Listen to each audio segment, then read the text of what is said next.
Hello, everyone. Cena Lily here. You may have seen me on Twitch, but you may have seen me also on the NACT. I've been hosting every Sunday.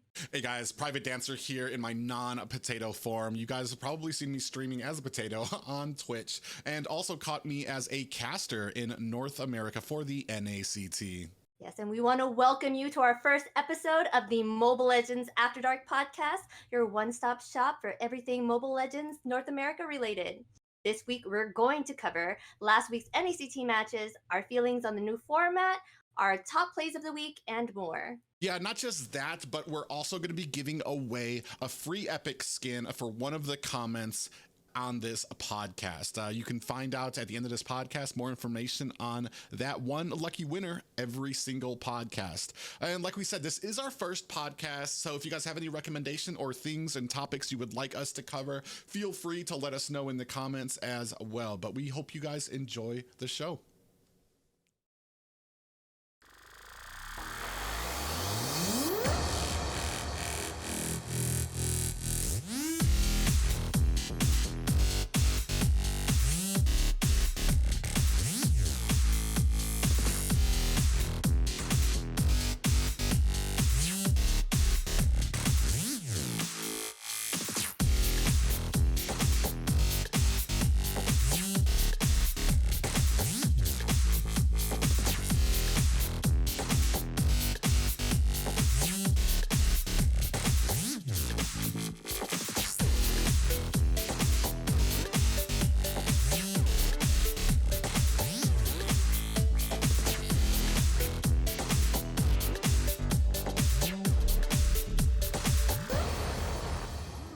So guys, welcome to the After Dark podcast here. It has been a super eventful week, not just because of the NACT starting its official broadcast, but also a huge updates that just came in. Yes, there was a bunch of patch notes as well, and there's so many things going on right now.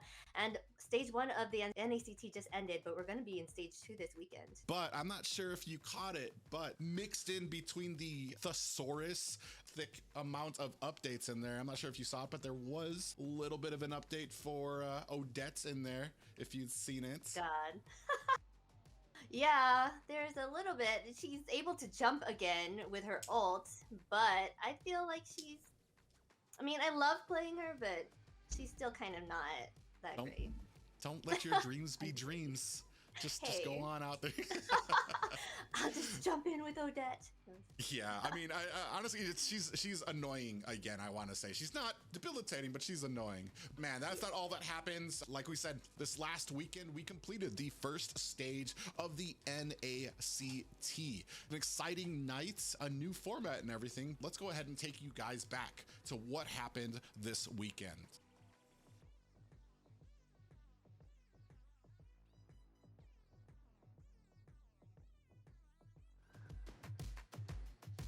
The night started out with a bang as Aggravate ones attempted to cement their place in the top 8 of North America. They took on the undefeated record and familiar faces of Avalon.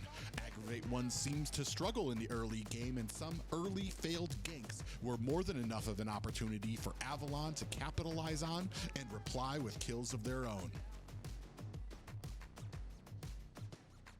Game 2, Aggravate ones seemed to settle their nerves against their undefeated opponents with an early kill on Fallen's Ling. However, Avalon was able to answer back with a Lord Steal and 3 kills of their own. As the game continued, Aggravate ones found themselves overwhelmed by the pace and mechanical abilities of their opponents, and Avalon was able to close the series with a sweep. Next up, viewers were introduced to the Bloodhounds versus the NACT Horde, 2 veteran teams of North America, but newcomers to the top 8 of the NACT. A misstep by the Bloodhounds during the draft allowed Myth on Fanny, and the NACT Horde went on to show exactly why she is the most feared assassin in the pro scene. Not to be down and out for too long, the Bloodhounds took the fight to their opponents in Game 2. It was a struggle for the NACT Horde as Myth found unwelcome visitors in his jungle from the opening moments of the game. The combination of Boca Roscoe's Valier and Easy Peasy's Martis proved too much, and the Bloodhounds took us to a Game 3, while Easy Peasy gave viewers the season's first Savage. Well, but Reckless able to take Turtle Blaze on his backside. Copla getting melted down, but Easy Peasy's here. Double kill on a Reckless, making a triple on a Con. The Decimation, the Maniac, is it the Savage? Yes, Easy Peasy with the first one in NACT. Was domination from the opening seconds in Game 3 as Bloodhounds proved that if it ain't broke, don't fix it, and their continued domination with Valier and Martis. Even the loss of an objective seemed not to faze Bloodhounds as they easily turned around engagements and moved on to the second round.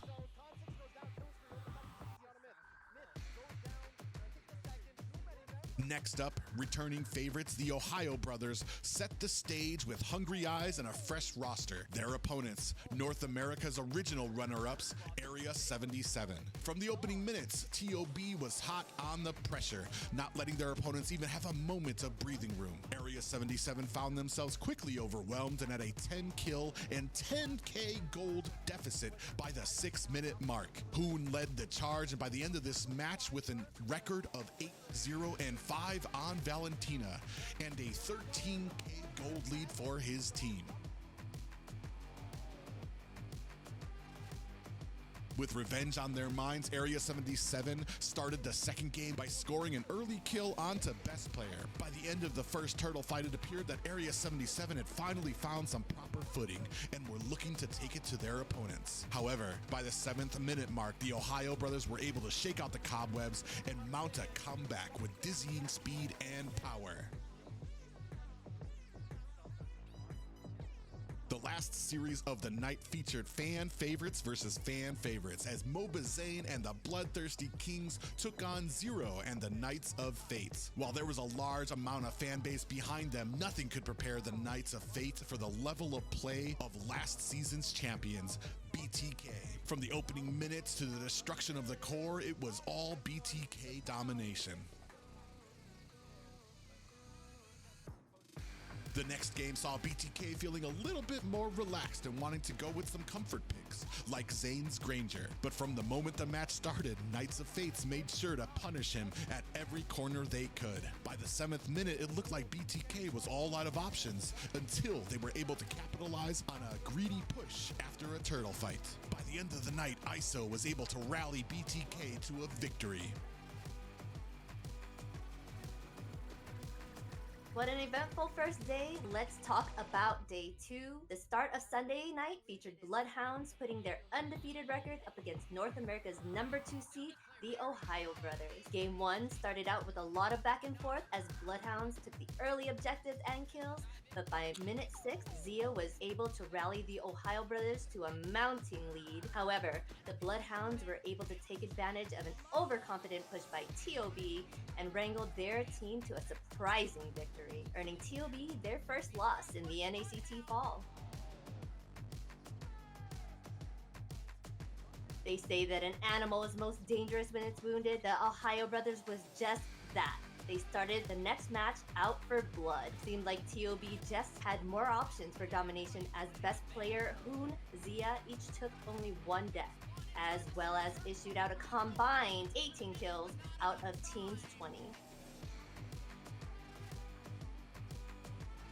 Best player continued as Hayabusa's domination into the 3rd game, which helped as team do a reverse sweep to their opponent. These will be denied the recall, and the game has ended as TOB with the backdoor play from best player claims the semifinal 6 Bloodhounds. In the second most anticipated match of the night, Avalon put up their undefeated record against Basic's former Valley teammate, the spring season champs, Mobazane and the Bloodthirsty Kings. In Game 1, despite an early gank on Joy Baj and enough early macro to put them 2 towers ahead, Avalon quickly found themselves on the back foot as BTK built around ISO's Wanwan until he was ready to release some devastating crossbow of tangs, helping them secure victory. Game 2 was a match of counters, as it seemed like every step forward was Team Avalon. BTK was right there to answer with 2 steps of their own. From a Lord fight that was won by Avalon, that converted into 4 kills by BTK, to a final push by Avalon, which was answered by a flicker ult from Grok that wiped Team Avalon off the map, enabling the Bloodthirsty Kings sweep.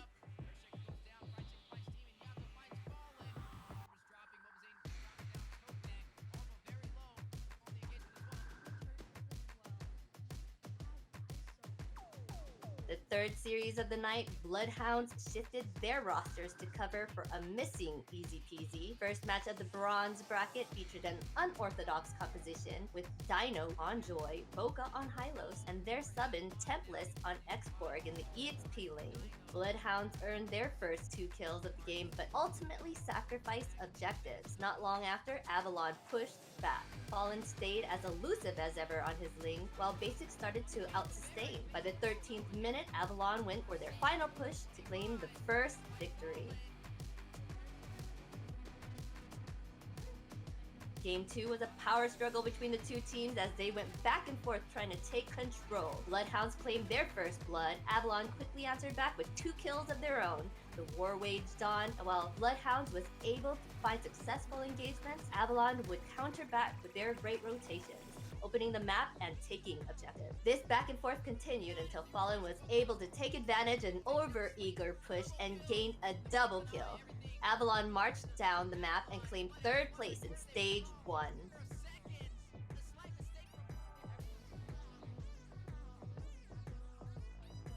Finally, we closed in on the most anticipated series of the night, the fated match between the Ohio Brothers versus the Bloodthirsty Kings. From the start of the match, it was a battle of objectives as both teams took turns claiming the turtle. BTK's Wide Chicken led the charge as he rained terror on TOB, but when 10 minutes hit, they were finally able to shut him down. The power dance continued, this time with the Lord, but little did BTK know a well-positioned Zia laid in wait. Lord was snatched away from an unsuspecting MOBA Zane. Frustration followed BTK as they were unable to punish Zia for the steal. This snowballed into a victory in the hands of TOB for Game 1, and Zia's Lord stealing antics continued into Game 2, which helped pave the way for another decisive victory over BTK.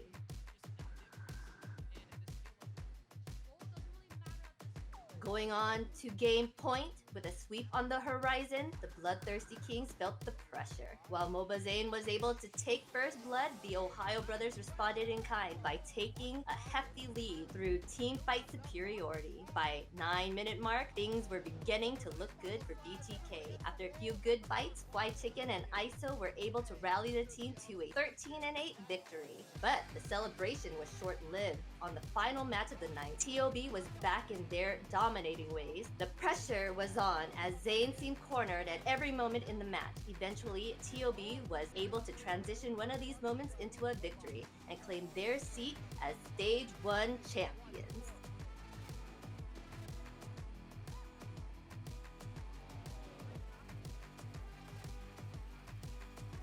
Yeah, what an amazing weekend here. The start of the NACT. Well, not the start. They had the pre-qualifiers. A lot of streamers participated in that. But the official production of NACT, the start of the regular season, the full Stage 1 of it. What an awesome night for a lot of great competitors here in North America. Yes, and what a way to start it. All those battles and Lord steals and backdoors. It was just an amazing night. I had so much fun watching all of this go down. It was amazing, but it had to end. This week is over, and we're gonna go ahead and take a look at the leaderboard. You can see up there at first place, the Ohio Brothers, followed closely behind by the Bloodthirsty Kings. In third place, we have Avalon, and fourth place going to the Bloodhounds. And a 4-way tie right now for 5th through 8th place going to the Night Horde, Aggravate ones, Knights of Fate, and Area 77. You can see the point distribution there, and there are more points to be coming this next week as we start phase 2 as well. But man, we talked a little bit about it. MVP given to Zia last night. Yes, well deserved to Zia for stealing the Lord so many times and just being amazing on a marksman. Yeah, and it kind of comes to show too, like I said, the last time he was on BTK, the reason that they ended up splitting ways is because Zia no longer wanted to play mage. He wanted to get back into that marksman role. But man, his performance with the Ohio brothers, maybe it's next to what type of openings they're able to give him, but he absolutely shines there on that marksman. 2 Lord steals and 1 out of a out-retrying Zane. Yes, he totally outdid himself and proved that he is worth putting on the marksman, and he out-retried without the retry, you know what I'm saying? So he did a wonderful job. Absolutely stunning performance by him, and a great night there as well.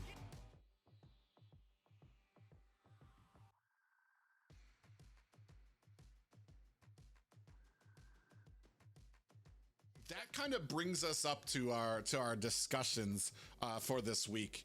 The new format for NACT. As most of you guys know, in a league format, they follow what is called a round robin format, where every single team faces every single team at least once during the entire season of the league. Last season, NACT did this, but they actually did a double round robin where every single team faced each other twice. And you got points based off how well you did in those series, which games you won, which games you lost, and that would place you into the final playoffs. Some teams wouldn't make it and some teams would. But that's basically how we did it. But that's not what Dave had an idea for this season. Yes, he had a whole new ball game for this time around. We have a regular season that has 3 stages, 3 separate tournaments. Points are awarded depending on how you place. Stage 1, best of 3 single eliminations, which means you do not get a second chance. Once you are eliminated, you are gone.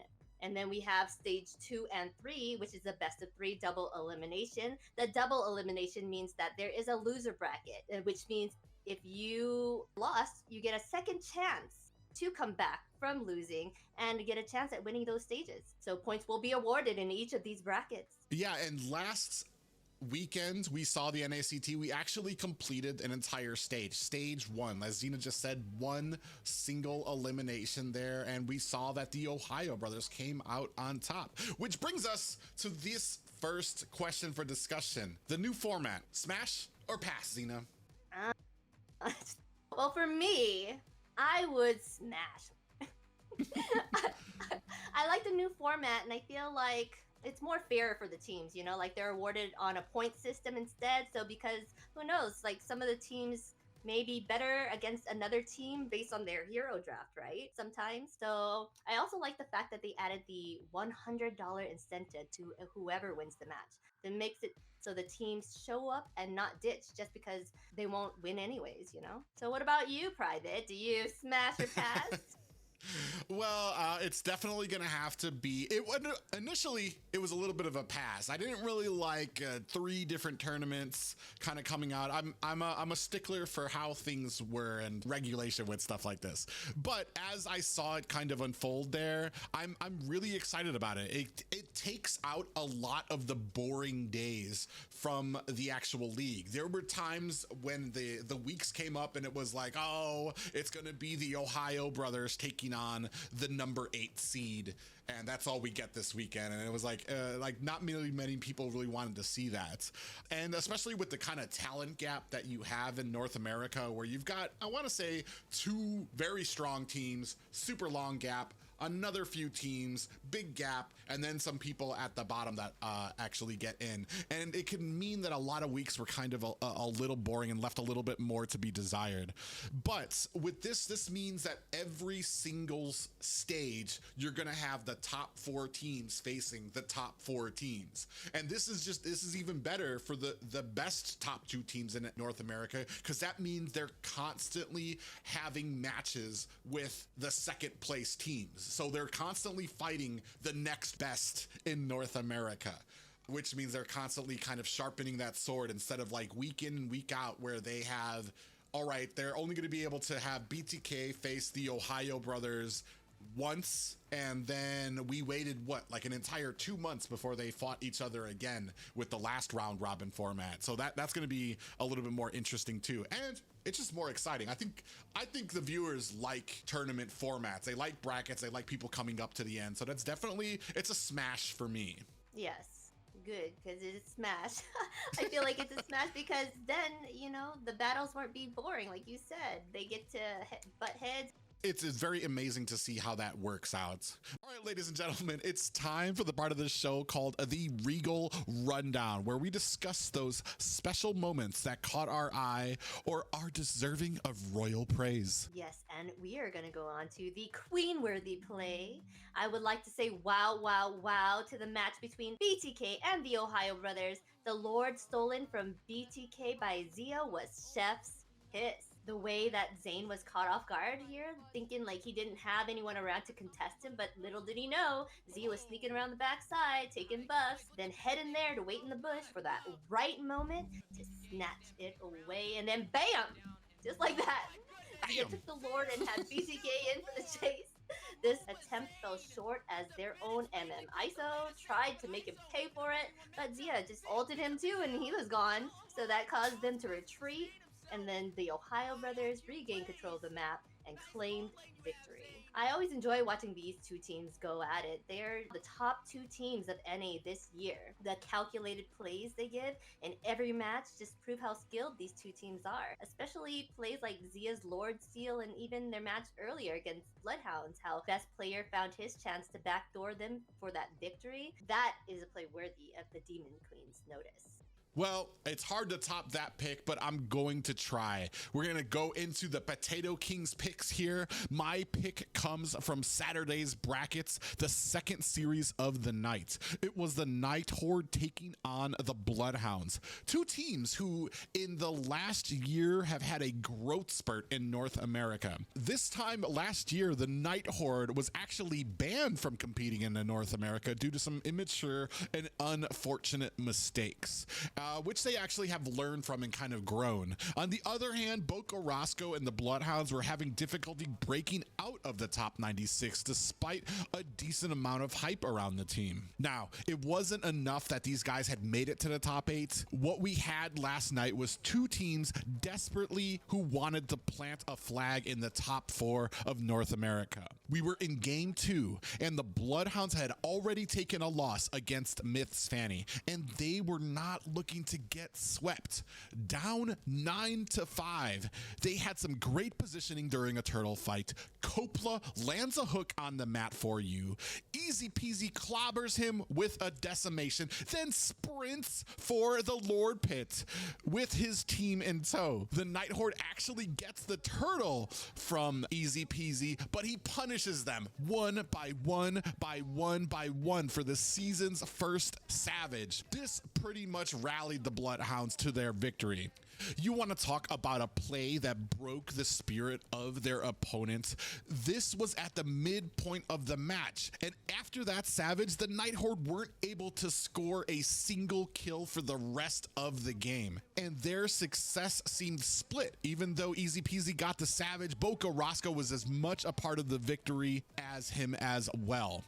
Their synergy showed and they were able to go ahead and get that victory. But I think both of us, I think there was another MVP out there, not exactly a play of the night, but a scenario that happened last night that kind of caught everybody's eye. Yes, and that was Eunice's play-by-play because she had to cover for Steph Weezy, who is having technical issues.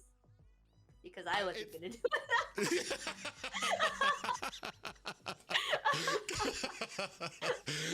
It's interesting too, because that seems like we were talking about the trial by fire, and that seems like something that every single good caster has to go through at least once, where they're like, hey, they get in your ear and they're like, yo, Weezy's having technical difficulties, we're just gonna need you to keep going and keep going.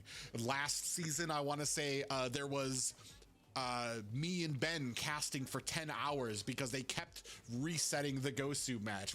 I think we were out there for at least an hour and a half, just ad-libbing, talking about the matches, talking about the picks, breaking down the possible items and the strategies that they can go into it. Here you saw Eunice, they let her know she had to keep going. Not even a hesitation. She just kept on play by play. And then finally Wheezy was able to, actually no, when Wheezy actually left, it was Trex who actually came in, stepped in to help out, but not before Eunice was able to go ahead, carry the cast for about, I want to say it was about 15 minutes. Oh, it was a good long while. She did it. She did an amazing job. If I was thrown out there to do it, I would be lost. Well, I don't even do like those play-by-plays and analytical things right now. Not yet. I'm working on it. But I don't do it. And then the fact that she was able to do it so seamlessly, she did it wonderfully. There was no part where she had a struggle that I noticed. I thought she did an amazing job.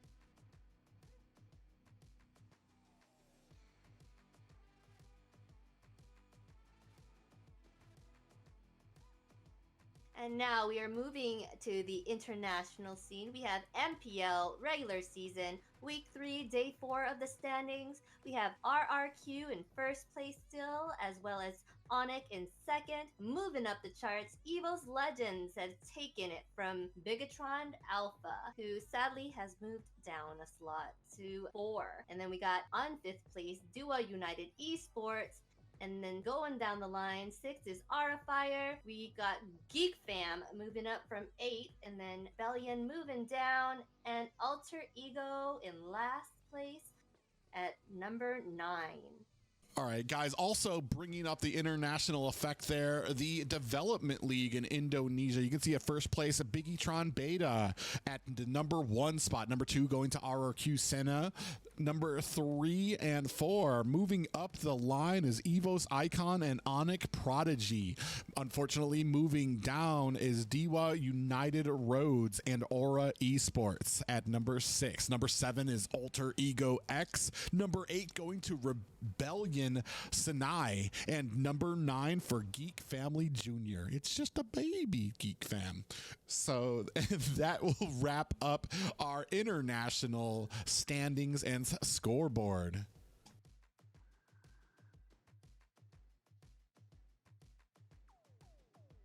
This weekend's lineup, this Saturday, I will be casting with Gemek, like I said, so you get a little bit of potato power for you, and you can see the matchups here. It's going to be the Bloodhounds taking on Area 77, Avalon taking on the Knights of Fate. The Ohio brothers are going to be rounding out the night against Aggravate ones, and BTK wrapping up the night against the Night Horde. Saturday night is going to be a kicker.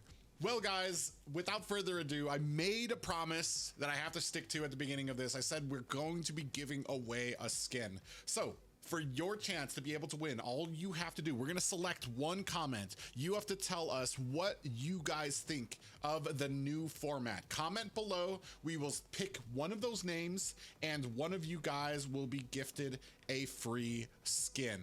So, I mean, that's going to be kind of exciting for you guys. I mean, I'm not allowed to join. I don't get these free skins, but it is an opportunity for it is an opportunity for you guys to get something. But like I said, just comment below. Let us know what you guys think of the new format. Also, guys, if you have any recommendations about the podcast, let us know. But we're going to go ahead and close it up here. Tune in next weekend. We're going to be describing and doing a pretty deep dive into the new updates, the weapons, the items, the heroes changes, and then the battlefield experience changes. But you can catch us next week as well. Yes, and you guys can find me on Twitch Monday, Wednesdays, and Fridays, 7:30 p.m. PST, and also on the NACT on Sundays. It's a day that I will be hosting.